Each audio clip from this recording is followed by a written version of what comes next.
Okay, number 3, we're going to hit you with number 3 now as far as that postural correction, that shoulder correction. That is an essential component to any type of therapy, to any type of overhaul, addressing your posture, but also addressing any type of shoulder dysfunction and shoulder pain. We did the reverse flies. That was video 1.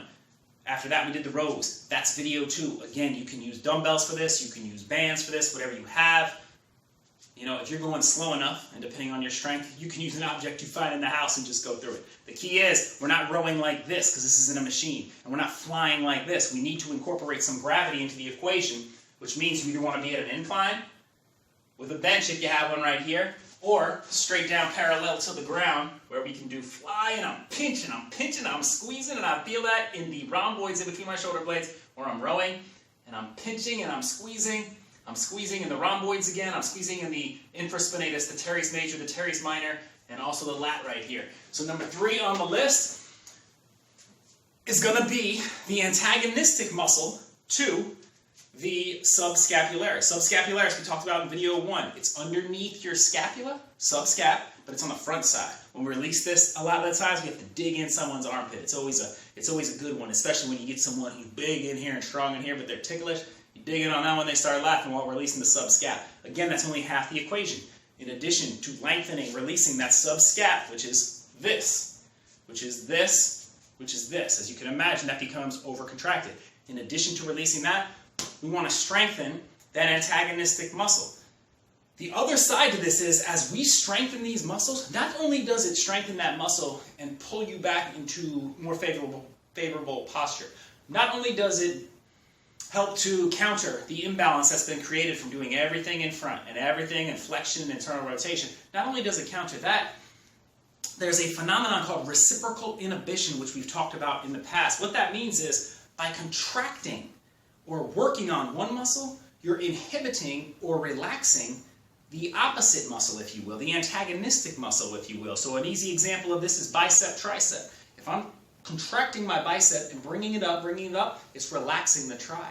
So in addition to strengthening that and creating more tone back there, as you do that and you create more tone, you're relaxing the front side more and more, which is just adding on to any type of work, any type of practitioner will do when they're getting in there and releasing that soft tissue, those adhesions, that scar tissue. So you can only help yourself and hopefully DIY it yourself. That's the main goal too.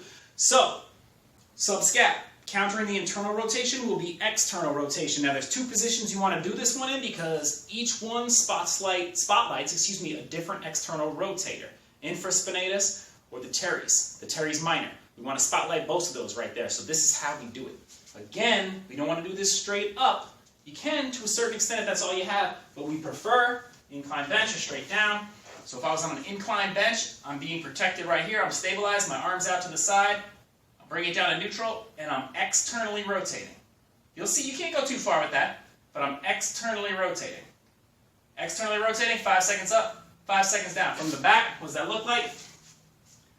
Externally rotating, 5 seconds up, 5 seconds down, 10 seconds if you can swing it. If you notice that you can't even bring your arm up that much, and it's not a strength issue, you got to release that subscap more. You got to get that external rotation going back there. Up and down. You'll start to feel that on the back side of your shoulder blade. You'll start to feel that in that location. The other one right there, to spotlight the other external rotator, go ahead.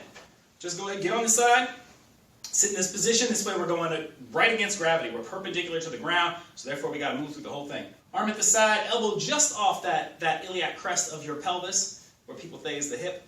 You're going to come right here and just externally rotate. Again, not much. That's it. 5 seconds up, 5 seconds down, 10 seconds up, 10 seconds down, whatever you can handle. Up, down, and rep it. Keep repping it. Keep repping it. You'll feel it in the lat holding on. You'll start to feel it in those external rotators as you push it out right there. Again, reverse flies, hitting the posterior delt, hitting the rhomboids, countering the over-tight pectoral minor muscle. You start to come back. Good, I'm starting to come back like this. Hitting the rows, hitting the lats and the rhomboids. You're starting to come back like this. Now again, you're countering that anterior dominance. You're bringing yourself back further. Take it one step further now, my friends. Don't just come back this direction. Counter this. Counter this, the internal rotation. Take a look at your default position sometimes when you're walking. Are your thumbs in like this? Are you walking like this? You have the propensity for that like this? What we want to do, let's start to externally rotate. This is a more stable position for your shoulder as well. You're locking out when you do that as well. You're locking out, stabilizing your scapula, stabilizing your whole spine. So if we can create more tone on those external rotators, either like this and like this, all of a sudden I'm back here, but now my thumbs are coming out. Maybe to a more default position, maybe to a more neutral position, maybe even out like that. And now I'm in a more favorable position to stave off postural decline, but also to express and enjoy that full range of functional, pain-free movement in my shoulder. So I could do any sport I want, do any activity I want, just complete regular ADLs, activities of daily life, or even, get to dancing. It's all good.